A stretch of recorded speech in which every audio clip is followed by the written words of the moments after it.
And good evening, everybody. Welcome to the latest edition of Gerv and Big Mo. My name is Rickey Hampton, along with former NBA players Derrick, Gervin, and Paul Mokeski. And guys, we are joined by our special guest tonight. It's Big Fellas Night on Gerv and Big Mo, the great Mark Eaton. Mark, welcome to the show, man. We are honored to have you.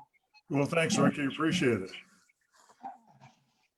You guys were talking about, let me just get this thing started. Before you came on, Paul was telling me some of the stories of dealing with you down in the post, which I think is the great era of the NBA, where you had that great post play going on. What was it like dealing with Big Mo in the post? He was a load. All the guys, Big Mo included, all the guys that we played against back then, it was just such a fun time because you make it or break it in the post, right? And so you had to learn coming in the league that you needed to be one of the stronger guys down there, or you're just going to get your rear end kicked every night. And Mo was there at the same time playing against all those guys like Artis and Bob Lanier and Kareem and on up to Patrick Ewing, etc. And it was just a fun time because it was not pretty down there. There was a lot of holding and grabbing, but it was a lot of fun. I'll tell you a couple memories. Number one, when I guard Mark's one of the biggest human beings I've guarded. Big guys, he's one of the biggest I've ever guarded. And when you guard him in an NBA game, this is what it looks like. So you're like, is the guy coming down? Who has the ball? And I remember one game, we get physical like we always do, and I was kind of beating up on Karl Malone a little bit, and like usual, I got called for a foul, and Karl looked at the ref. I don't know if it was Jess Kersey or Dick Pavetta, and said, "Hey, don't blow those whistles. Let us play down here." That was the good old days, man. That was, and the mailman was great at that because and the referees honestly couldn't call every foul on him anyway, and he learned just to go through people. And I saw more than one guy get his face broken after receiving a Karl Malone, forearm to the face. Fortunately for Mo and I, we were a little taller. We didn't have to worry about that quite as much. I'll tell you what got me was his high knee when he went to the basket with that high knee. He got me a couple times. I've taken some charges against Barclays and those guys, but Karl, I think I did it one time. That was it. Yeah, he knew how to hurt you on the way to the hoop. Yeah, he's like a run. Paul, I think I told you the other day that I played against Paul. I played against Karl in college, and I have to be honest, he broke a guy's face. Played for Rice University even back then. So I know Mark being in practice with him every day, and Greg Foster and all those guys. I could just imagine what practice was like every day. Now I got to ask a quick question. Paul, let me ask you this quickly. It's kind of a joke. You guys had all those physical guys, and then you got another little physical guy, John Stockton. But since he was running the engine, did you have to give him a special shirt where guys couldn't get physical with him doing practice? Well, he would just go at guys. John was so competitive. He really didn't care if you tried to take him on or not, because it would just get him fired up, and then he'd find some other way to beat you. And, I remember Gary Payton always saying he hated playing against John Stockton. He'd find his best Oakland trash talk and voice he could find, and he could never get under his skin. John would just keep his head down and keep working. And a lot of guys didn't like playing against him, and they hated it when he went down to low post and set a cross screen on a 5-man to come across on the other side, or Karl Malone's man. And they'd always say he was a dirty player. But I'll tell you what, I've never seen a little 6-foot guy with his feet back and his arms stretched out like this, leaning up against a 4-man in the post. He was tough as nails. Yeah, you run that, I think it was 24 cross or whatever you call it, and he'd come over and crack you. Or the back pick. He'd get you on that back pick at the free throw line. Yeah, and big guys, we hate that. It's like some little poodle nippling at our heels or something. You're like, what is that thing behind me? Oh, it's a guard. And then they always called us for the foul. It's like he exactly. hit me first. Yeah, it was always our fault. And Mark, Stockton and Malone, but you were a big part of that too. What was it that made that combination so lethal and so successful throughout their career? Well, I think first you have to start with the, the individual skill level of both players that were out there. And John was an exceptional player, and obviously Karl Malone was an exceptional player as well. I mean, who knew they were both going to have Hall of Fame careers? But their synergy on the court worked so well. They just played off of each other so well. They ran the pick and roll better than anybody. And then I think something that gets overlooked sometimes was their level of conditioning. Every year that, the coaches can say, you got to be in shape, And I always credit Adrian Dantley for this, because when Karl Malone came in the league, he said, young fella, you've got to take care of your body if you want to play 12 years in this league. And you can't be jumping into the fourth row seats all the time like he was doing when he was a rookie. And Karl took that to heart and became one of the hardest working guys, kept himself in such incredible shape. And John took that on as well. And when those two guys came into training camp in better shape than anybody else, and were beating the rookies, running suicides and all the drills, people paid attention, and it became the culture of the team.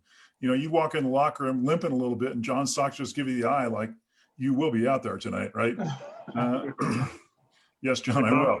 Yeah, I mean, and back then we've talked about this a lot on our show, Mark, of, back when D played and I played and you played, the veterans, brought you under the fold and told you what the what was. I mean, Moses Malone, when I was a rookie in Houston, he taught me the ropes.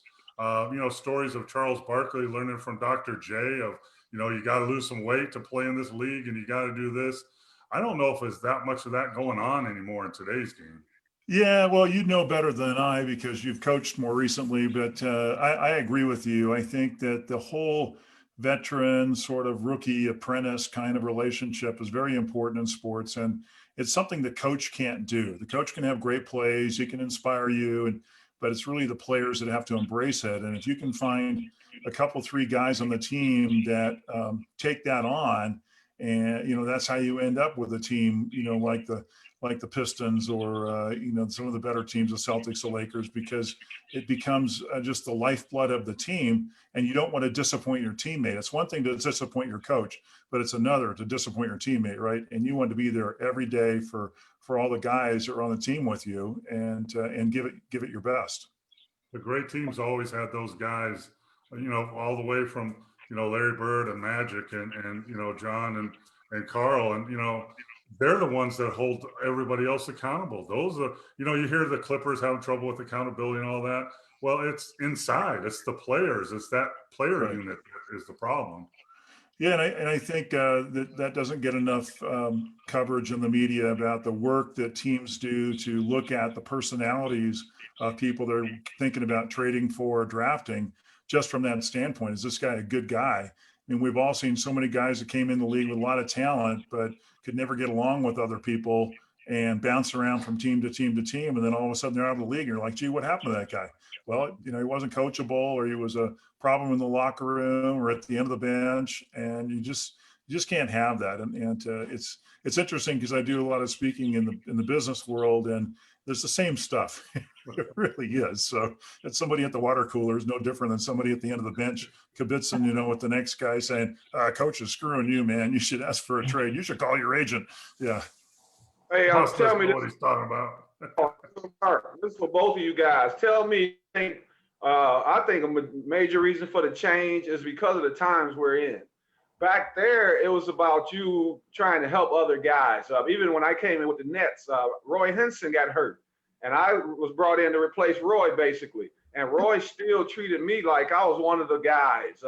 He talked to me about what to do with your future, him and Joe Barry Carroll, how to manage your money, things like that. Today, it seems to be more about guys. It's about my brand. Do you think that has affected the game somewhat? Is that why we're dealing with some of the behavior we're dealing with today?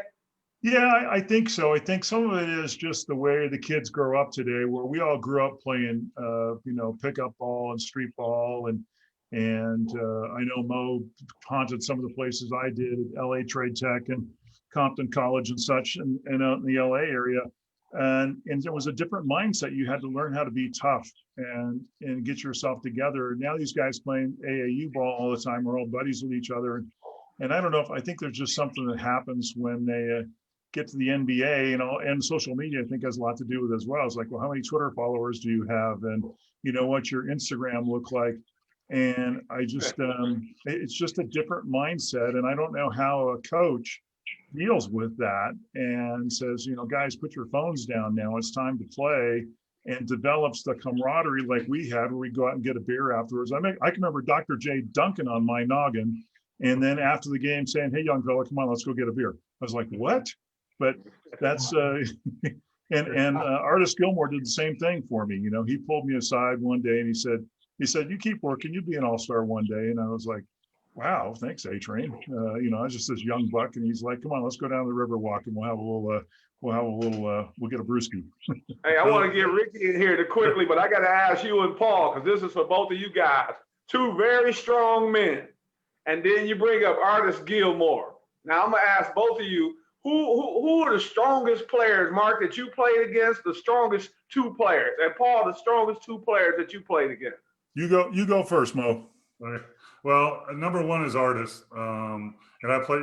We played against some of the strongest. I told a story before that I think my second year in the league when I was with Detroit, and I caught Artis with the elbow. I swear I wasn't trying to. And I remember running down the court just going, "Oh my God, oh my God." And he looked at me and said, "Don't worry about it, Rook." I think it was my rookie. "Don't worry about it, Rook." And I'm like, "Oh man." And the other one that's overlooked that Ricky, you will know, is Bob Lanier. I saw Bob Lanier pick up Sidney Wicks and some other guy under his arms and pick him and carry him out of a fight before. You got the Daryl Dawkins and those kind of guys who were really strong, really physical, but you could be nice to Daryl and he'd be nice to you. But I think both Bob Lanier and Artis were the strongest I can remember. Yeah, and I'd go with Artis and Chocolate Thunder as well. And you remember Artis used to put his hand right on your shoulder like this on the jump ball, and he'd go up and he'd use you as a lever to go up and tap the ball. And you'd end up just standing there, and the coach is looking at you like, "Why didn't you jump?" And the referee throws the ball up and looks away, so he never sees what's going on. And little tricks like that. But I agree with you with Daryl, because when he was the strongest guy I think I played against in the league. Now, Bob Lanier, when I got in the league, it was his last year, so he was kind of on his last legs. He'd had 15 knee surgeries by then. But Daryl Dawkins, same thing. He could reach around behind me at low post and pick me up with one arm and carry me under the basket. So same thing. I never got him upset. Every time I'd see him on the court, I'd say, "Oh, hey, Chocolate, man, I was watching your jumper on the tape today. It's looking sweet, man. You've been working on that?" Because you didn't want you didn't want to get him mad. And Karl Malone's rookie year, Frank Layden was the coach, and he said, "Karl, don't do anything to Daryl to get him ticked off now, right?" And it was when we were playing Daryl was playing for the Nets. And so, of course, Mailman, being a young rookie and stuff, he goes up there and dunks one right on Daryl and looks at him. And I said, "Oh boy, here it comes." And I think Chocolate Thunder broke him down for the next 15 points. He spun on him, he dunked on him, he shot jumpers over him, he took him full court. We went in at halftime, and Frank's like, "What are you doing?" He was an amazing human being. Here's the other thing.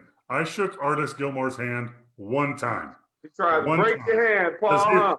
He would reach out to you before the jump and shake your hand and break your hand. He was so strong. Exactly. And from then on, it was like fist pump, fist pound, fist pound. Well, he had that little thing like he did that. He did that get his on hand purpose. right in the middle of yours, and he'd just squeeze it, and he'd be like, "Oh, hi, Artis, how are you?"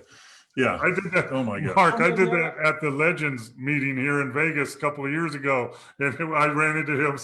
He showed his hand out. I just went like that. I just hug him. I say, "Good to see you, Artis. Good to see you." Go ahead, Derrick. You gonna say? No, it's just funny to me because Artis came to my banquet. We had an Athlete of the Year banquet here my junior year in college, and he came to the banquet. Lynn Swan was one of the guests, and George brought Artis. And in the elevator, this is the first time I'd ever shaken hands with him, and it was the last. I'll leave it at that. The guy tried to hurt me, man, so it took me like 10 minutes to recover before my banquet started. But the nicest human being you ever want to meet. You ever meet? He's just a great guy, soft spoken, And same thing, you know, he'd whomp on you during the game, and then after the game say, "Hey, come on, let's go get something to eat, big fella." Two guys that did that to me. Two guys that did that to me. Two guys that did that to me early in my career were both, I think, before you got to Utah, and it was the Whopper, Billy Pulse, and Rich Kelly. And after the game, I didn't know anybody. I was my rookie. I didn't know anybody, and they said, "Hey, come on out. We'll grab something to eat, have a couple beers." And you know, it was done a lot back then.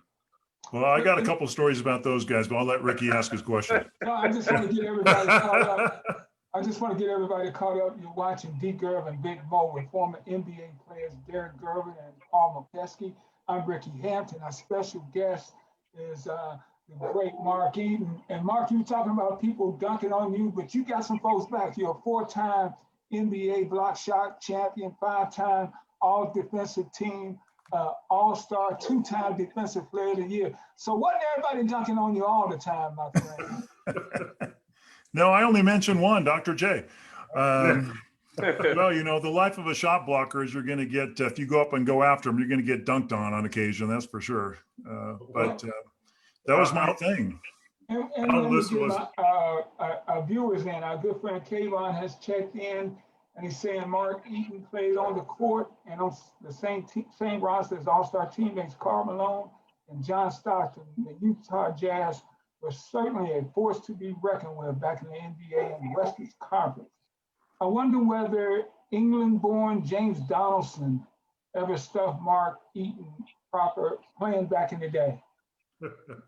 I think so. He was big James Donaldson. He was a load out there as well. I mean, he was as tall as me and weighed about the same. And he was actually on our team with the Jazz. I think maybe my final year. I can't remember. He was my teammate eventually, but he was a big guy, and he would just set that rear end down and push you right out of the way. And I remember one time we were playing when he was playing for the Clippers in San Diego, and he went across the key and just threw me out of the way and dunked on me. And coach was not happy about that. And I was like, okay, it was that same thing. You had to learn how to meet those guys at the free throw line and bump them all the way out of the all the way down the low post, because if you let them get too low, just like Shaq, you're done for. You might as well just run to the other end of the floor, because you're just going to have to hang on them and foul them is the only way you can defend them at that point in time. And I quickly wanted to mention your book, The 4 Commitments of a Winning Team. Oh, that's right. I want you to give us information on that before you get out of here. Okay. I'll grab one here. We'll hold it up, everybody. Little promo. There you go. Yes, sir. Yes, sir. Oh, that's a mighty handsome picture there, Mark. It's the best picture I could find. Yeah. I think Paul had a comment. Now I can't remember what I was going to say. Oh, we were talking about the Whopper and Rich Kelly.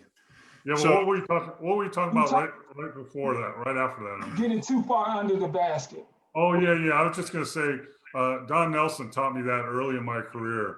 He used to call it "do your work early." Guys like Mark or Donaldson or Kareem or Chocolate Thunder, all those guys, if you wait for them to come to you, they're going to bury you and it's over. So you got to meet them early, do your work early at the free throw line, and kind of ride them off their spot, just about 2 or 3 feet, and then you got a fighting chance. Hey, Derrick, as a 2 guard, what would be your game plan when you knew you had to go up against a shot blocker like Mark? What were your thoughts heading into that contest? Well, I'm a Gervin, man. My thing was trick shots.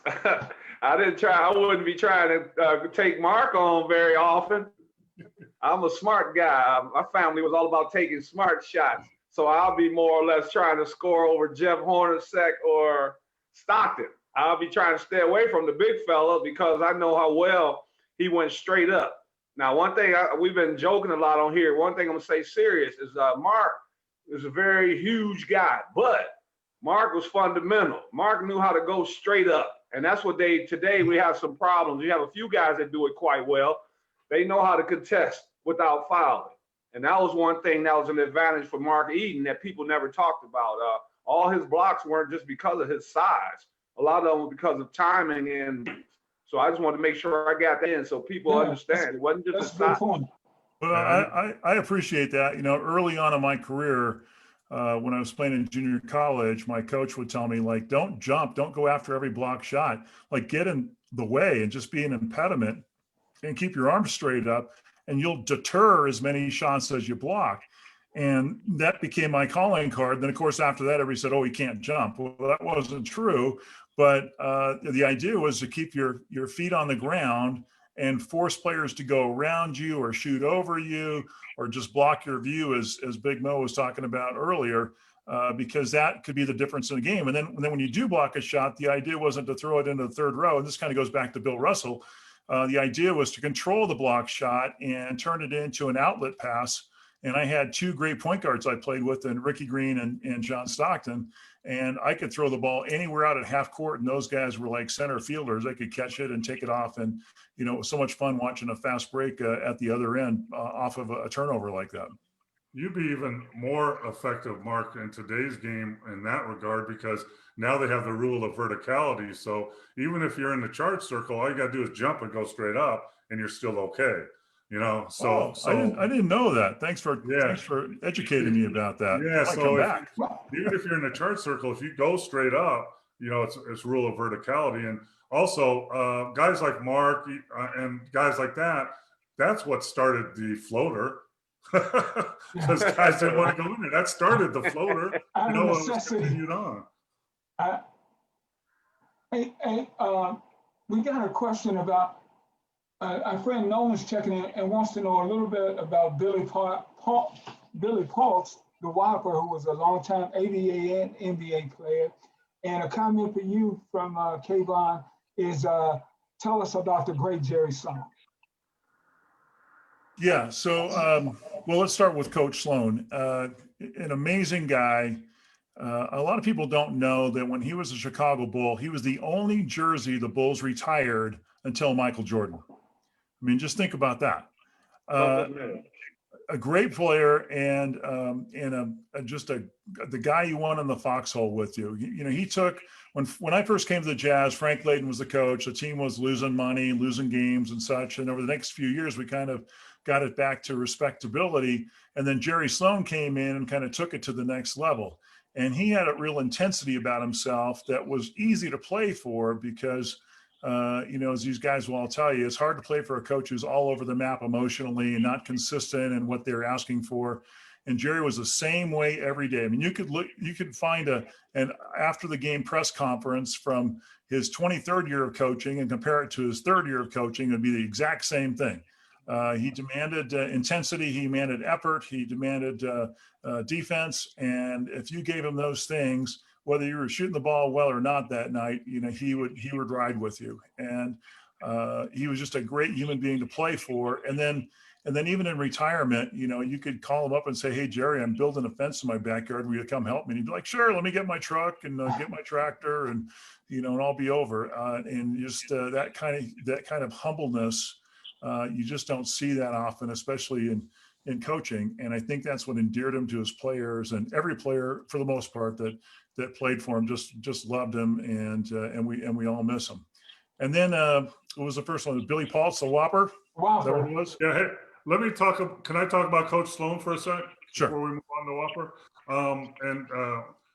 Like Mark, there can't be two opposite guys in Frank Layden and Coach Sloan, right? I mean, as coaches, and that was similar with me with Harris.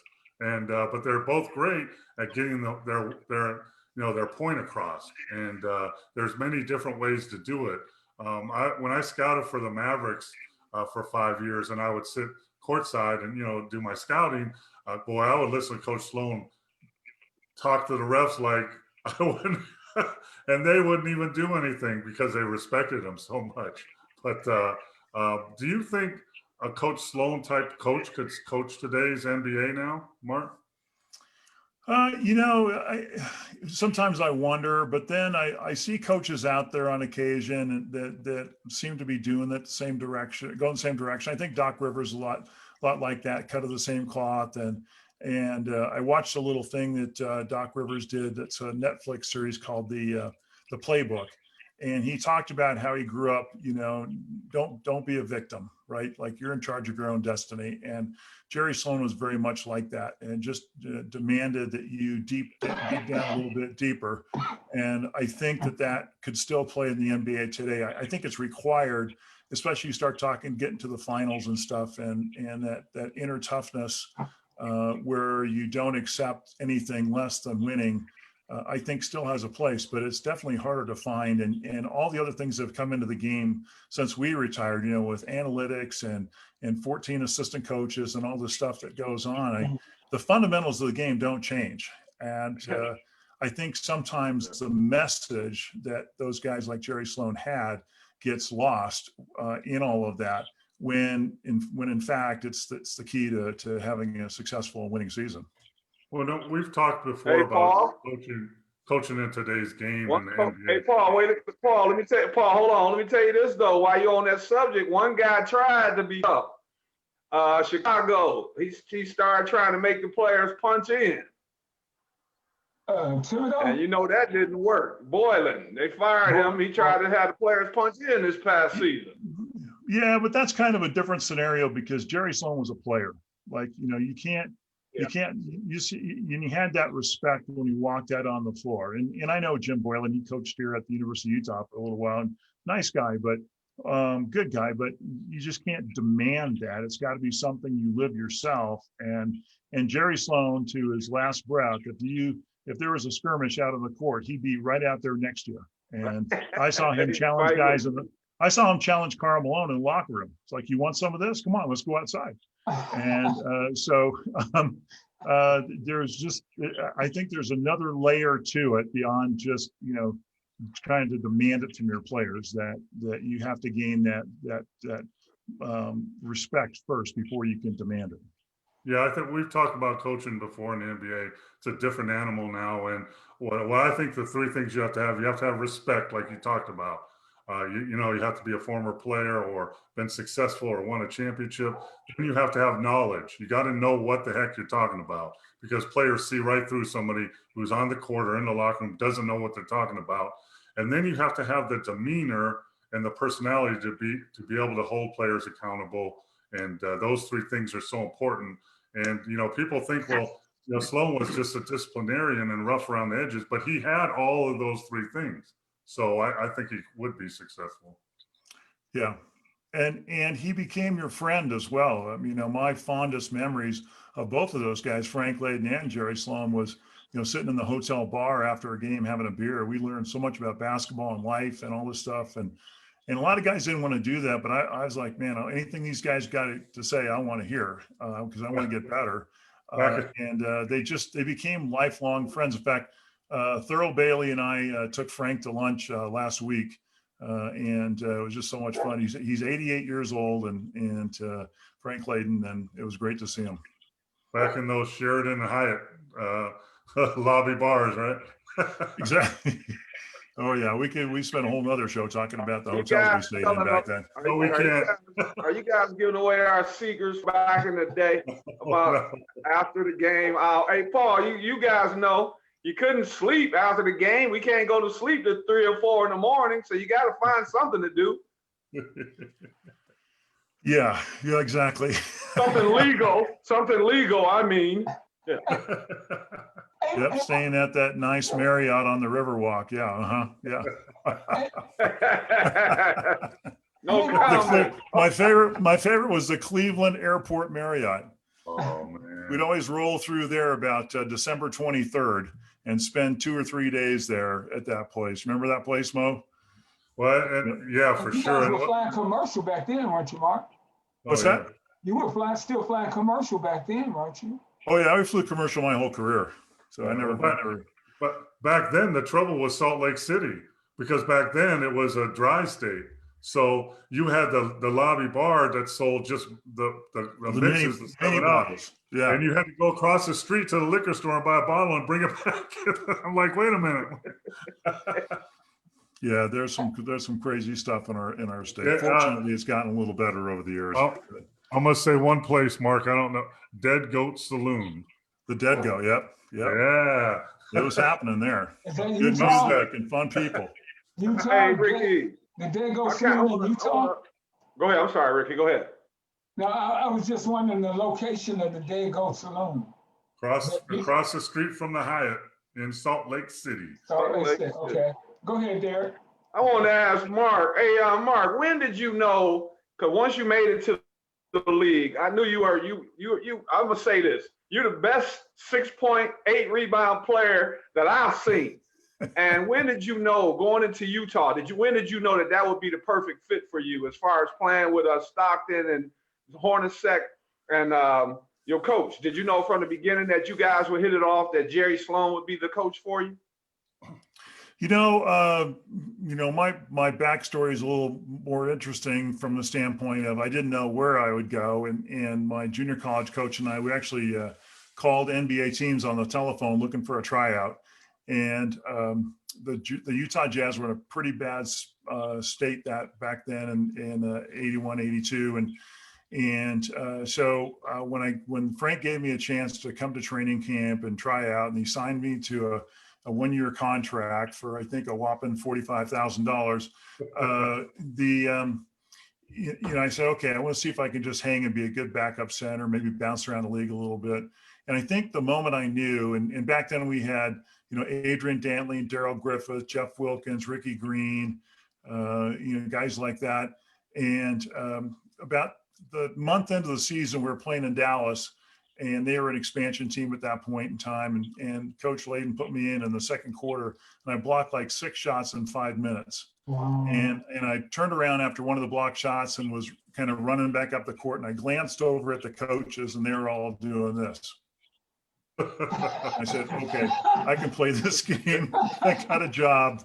So that was kind of the beginning of it. And then halfway through my rookie year, they traded, the starting center was Danny Shays, and they traded him to Denver for Rich Kelly and $300,000 to make payroll the rest of the year. Wow.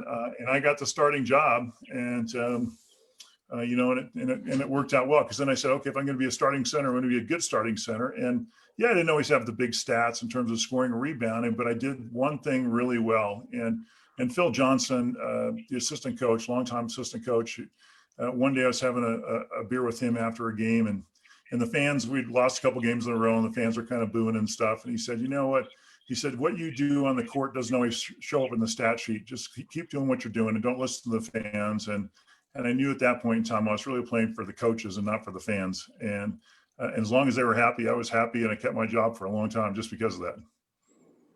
Wow, that is so. And we got a great question here from our good friend Frank Grazier, and we want to thank all our viewers here on D. Gerv and Big Mo. And he said, Hakeem the Dream seemed to have a hard time posting up with you. What were some of the things you did when you guarded him, Mark? The Dream and I had a love-hate relationship, that's for sure. And we played them all the time because they were in our division, right? So we'd play them 6 times a year, plus exhibition, plus playoffs. And so we knew each other. And, when he was a young guy coming out of college, the amazing thing about him, and I know Big Mo will concur on this, was the foot speed that he had.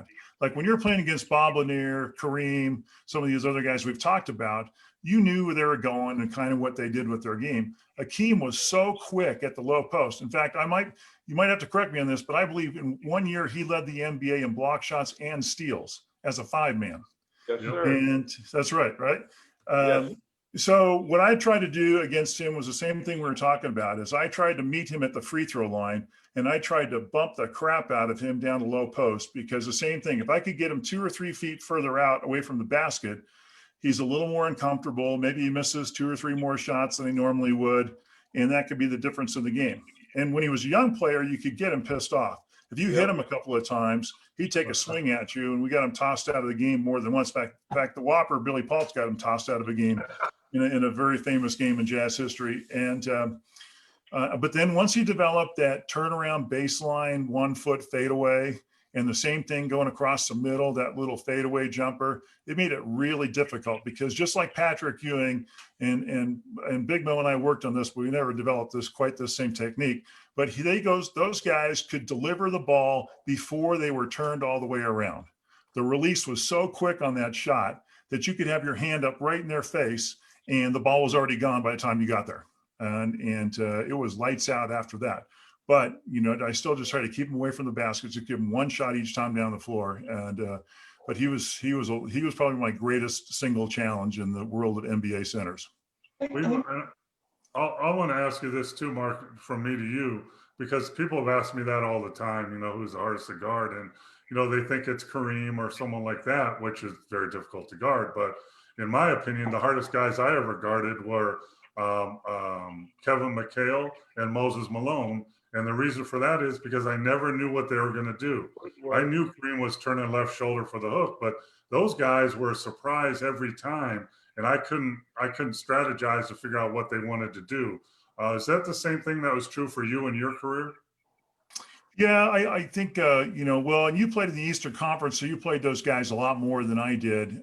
You know, we only saw Kevin McHale twice a year. And yeah, he was challenging, but Robert Parrish was just as challenging because he was such a great runner. If you started to even think about going after an offensive glass, you know, he was already taken off the other end of the floor. Larry Bird would rip the ball out of the net, jump out of bounds, and fling it down the floor to him.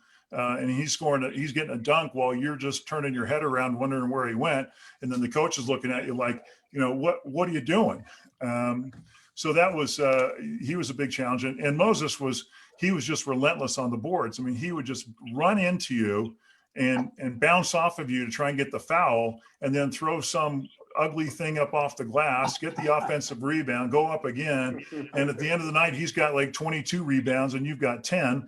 And, you know, and you're sitting on the bench with 4 fouls. So he was definitely challenging too. And there's just so many great players back then. I want to tell the Moses Malone story one more time for Mark, God rest his soul. But when I was a rookie, you know, he played 44 minutes a game and I played 4. You know, he was MVP of the league. But I remember in the early practice, I was guarding him, you know, doing a great job, had my arm bar up, and it was all awesome. And the basket was there. He threw the ball over his right shoulder, just like this, spun around me and laid it in. And I was like, what happened? He threw it off the glass?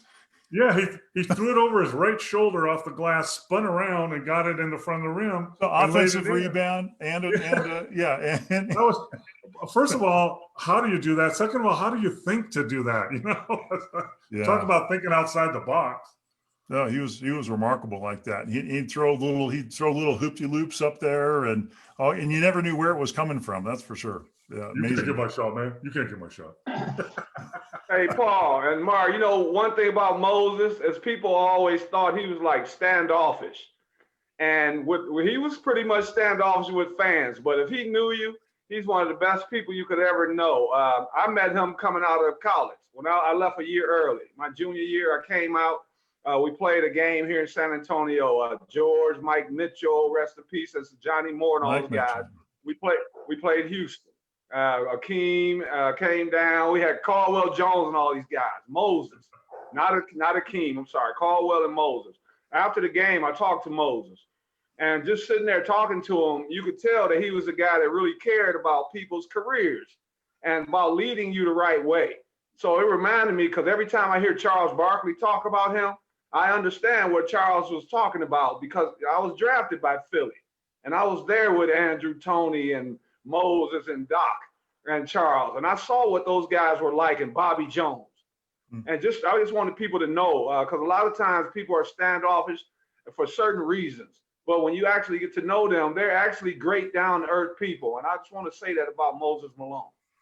Yeah, well, I didn't know him that well, because we just didn't play in the same conference that often. But yeah, he seemed like a great guy. And that whole Sixer team you were talking about with those guys were all first-class individuals as well. And Mark Ivoroni was on that team too, right? Yeah, he was on the year before I got there. Mark was there the year before. Yeah. When I got there, it was Clement Johnson and Clint Richardson and all those guys. Wow, it's fun thinking about those guys. Yeah, not for me, it's not. Not for me, it's not. They always beat us every year in the playoffs. You're watching Gerv and Big Mo with former NBA players Derrick, Gervin, and Paul Mokeski.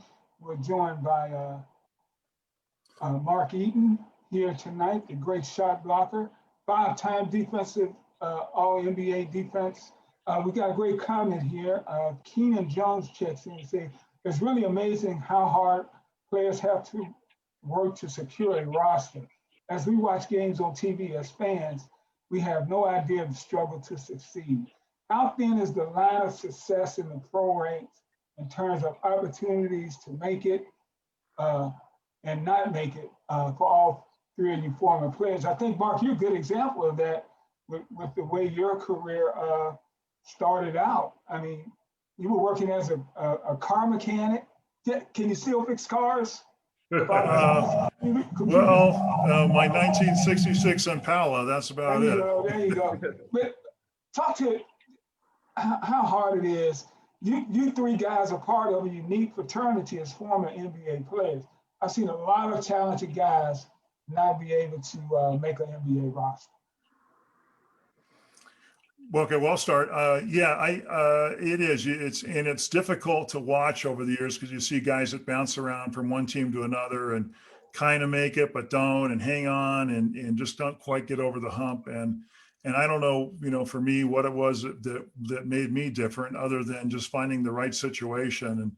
And it was when I came to the Jazz, they were just a poor team and a bad market, and were just looking for help. And that gave me the opportunity to get out and play some minutes without any expectations about what it was going to look like, especially early.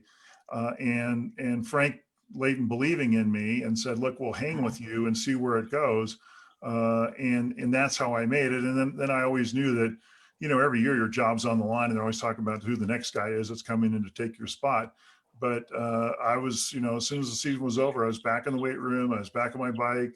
I was running the hills. I was doing whatever I needed to do to get better and stay stronger. And I guess I learned that in my rookie year after getting beat up by the guys we were talking about, Bob Lanier and Artis and everybody. And I said, wow, I need to spend a lot more time in the weight room. And I don't think there's a lot of guys that have that same commitment to just do whatever it takes to keep your job. And I was going to make sure that I kept my job. There might be guys that come in with more talent, but they weren't going to work harder than me. And a guy like Derrick, you played in the NBA, got hurt, and then you went overseas to play 18 seasons.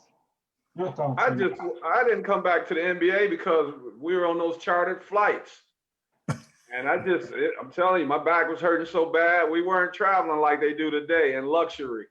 So it was, you had to make a decision. I wasn't ready to retire, and I still wanted to play some ball. I just knew that at that time, my back wasn't healthy enough to play 4 or 5 games a week. So I had to make a decision. My decision was to go over to Europe.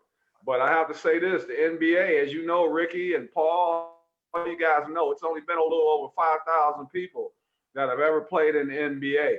And a lot of it is because it's not because sometimes the guys aren't good enough, it's timing. And it's getting in the right situation. And sometimes guys don't get in the right situations until later. As you guys know, I have someone that's very close to me now, Tobias Harris, one of the best young men as a person in the NBA. But he's already been to 5 or 6 teams in 6 years. And sometimes it's just finding your niche with the right program. And it's not always that you've done anything wrong. It's just that you're not a perfect fit for that organization at that time. And I'll piggyback on that. Or you're not willing to adjust your game or your role to fit that team. So like when you're talking about a guy that wants to be a scorer and the team wants him to be a rebounder, shot blocker, then they have a problem with you. I talk to kids all the time, and here's a stat that blew my mind, and I'm a stat guy. In 2018, that was 2 years ago, 91,775 men played college or football Division I, college football or basketball Division I. 303 of them were drafted. Out of 91,000? Out of 91,000, 303. 303 of the NBA and the NFL? NBA and NFL. And and I think I read something today or saw something today that only 0.03 players that are drafted in the NBA make the team, because there's all these now. I think it's more prevalent now because they all have 15 spots and 2 G League spots, so there's more spots for them. But the odds are so hard. You gotta be a talented player. You got to get in the right situation with the right coaching staff. You got to be able to adjust and accept roles that maybe you don't want to do. I mean, I had this conversation with Rickey the other day. You know, when I look back on my 12-year career and, you know, played overseas and been coaching for 20 years, when I look back on my coaching career, even at Kansas University, I wish I would have shot the ball more. You know, I did what the coach wanted me to do. You shoot your hook shot, you post up, you rebound, you outlet, and you play defense, and you put your body on the line. That's what I did. And I resemble that remark as well. And I remember thinking, if I could last 10 years, if I could get a 10-year career, I would be so blessed. And I have been. But, you know, my first contract was $63,000. So. Hey, Paul, you and Mark, hey, I want everybody to hear this, how important it is to know your role. Paul, you come in, you and Mark, you knew your role, and then you got guys, I'm going to name a couple superstars. Allen Iverson. We saw what happened to Allen Iverson. When he slowed down, he wasn't any good to anyone anymore. He wouldn't accept his role, his new role. There's a guy at Portland this past year. He sat out a year or two because he wouldn't accept his role. Carmelo Anthony. So no matter how good you are, as you get older, at some point, LeBron, if he plays long enough, he's going to have to make an adjustment. So you either make an adjustment or you don't. It's how bad do you want it? And you have to remember, it's not all about you. It's about the team and the organization. And sometimes I think people forget about that. Also, everything counts. Your attitude, your basketball IQ, your willingness to be coached, your willingness to be a good teammate, your willingness to fit in with where you're supposed to fit in. All that at the highest level, even at the lowest level, counts. It all matters. I'm working with a young gentleman, a 6'10" kid in high school right now. He played in a big-time tournament this weekend. Daniel Rose. We're not saying any names, but, you know, and I watched the footage, and, you know, he had a couple times where, you know, when he was going in the game, he was walking, or he didn't look like he was anxious to go in. And I said, you can't do that. People are watching and evaluating you all the time. Everything counts, not just your talent. Yeah. Yeah, and I think that's the danger of social media, is that so much of that stuff all of a sudden will show up online. You know, it's not like you're playing in some gym in the middle of nowhere. Nobody's going to see it. Everything gets posted immediately. So you even have to be more cognizant of it than I think even we were. Hey, Mark. Hey, Paul, let me commend you, Rickey, before you get, let me say this to Paul. I got to commend Paul because of that young man he just brought up. I watched the tournament yesterday. They had all the top high school teams. And Paul, I got to commend you, man. The guy, you could tell he's young, but he's on his way. And I really believe having you in his corner is only going to be a positive. And I was really excited to see the young man play yesterday. And I'm going to commend you for even taking time out, man, trying to help one of the young guys. I almost jumped off the couch when he did my 2 dribble drop step to the baseline. Yes. Hey, Mark, and again, the book is The 4 Commitments of a Winning Team. You've been a Renaissance man, a motivational speaker, talking about your journey, and we'll get that information on how to pick that book up and put it on our Facebook page for all our viewers to see. Hey, 2 things, the art of a block shot, and I want you to touch on, here in Detroit, we love Isaiah Thomas. And the Isaiah Thomas Stockton thing, what was going on there?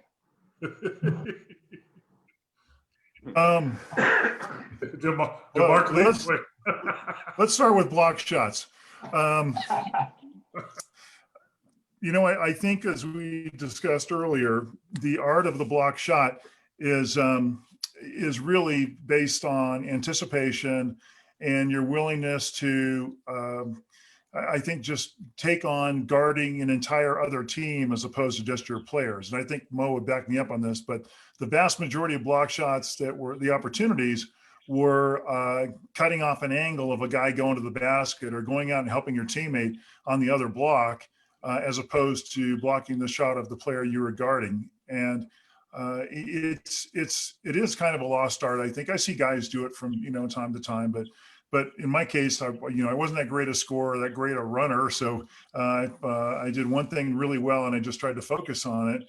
But it gave our team the ability to go out and try and steal the ball on the wings. And if they missed, they knew that I would get between their man and the basket and cut off that route and force them to change the shot, miss the shot, alter the shot. And then once you become known for that, then it becomes a thing that the other team has to talk about in scouting practice and a shoot around about how do we deal with Mark Eaton. And that was like the biggest compliment to me, the fact that you were concerned about how are you going to get around me. That in and of itself had to be worth 2 or 3 baskets a game.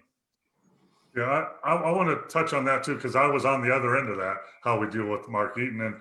And Mark was one of the shot blocking players that could change the game. He could change the flow of a game. And back then, there was a few of them. There was Manute Bol, there was Tree Rollins, there was Mark, James Donaldson, that changed the flow of a game just by blocking shots. And the other thing about, I wasn't a real shot blocker. I'd go over there and try to take charge, but shot blockers like Mark, you're going to get dunked on, and you have to have the inner strength to not care that someone might dunk on you and you might look bad, or you're going to go over and help your teammate and your guy's going to score, which was tough. That's a tough minute. Your guy scored, yeah, but I was helping you. You know? And that's what I was asking Derrick about as a guard, knowing Mark is down there. Does that change you trying to get all the way to the basket? You're pulling up. The problem, Ricky, is that me even knowing Mark's on the floor, so already he's in your head, and that's what a lot of guys had to deal with. That weren't the average scorer is gonna have trouble just being around Mark Eaton, because you see it today. Dwight Howard's pretty good. You see guys out there faking and faking and faking. He's not even on the floor anymore. He's on the bench, but guys are still faking like he's out there. I'm gonna say this about Mark. We talked about his 3.5 blocks a game. But here's the thing that people don't seem to realize the most to me, how many shots he altered. And he, just by him being on the court, it gets in your head mentally. And so you're always aware, and that throws you off. When you're out there thinking about another player, where he's at, you can't function the same. So Mark Eaton is he's a great defender. He's a great defender, but still very much underrated. Yeah, and you know, well, I think you, that's Derrick. I appreciate that. Mark, when you look at your career and examine what you were able to do, 2-time defensive player of the year, 5-time all defense, leading the league in blocks, and like Derrick said, changing the way guys have to play. I mean, you really have a resume worthy of the Hall of Fame, and I hope you get that opportunity at one time down the road. Well, I appreciate that very much, Ricky. I've been nominated a couple of times, but just that in and of itself is exciting, and I don't consider myself in the same league as all those guys that are in there. But it was fun playing against them, and they got a pair of my shoes in there for the year I won the block shots record. And so I consider myself, at least my feet are in there. So I appreciate it. And you're in Utah Sports Hall of Fame, big fella, 2010. I know that. Yep, that's right. Same year as my buddy went in that I played against in Israel in his career, Tom Chambers. Tom Chambers, what a play. But my Detroit people would not let me get away without you addressing Isaiah Thomas, John Stockton, and Karl Malone situation. Well, so that's 2 different situations there, because, if you go back and look at when John Stockton was inducted into the Hall of Fame, he had Isaiah introduce him. And that goes back to an Olympic camp or something like that. I mean, I like Isaiah, okay, we get along all right. But John and he had a different kind of relationship that predated the NBA.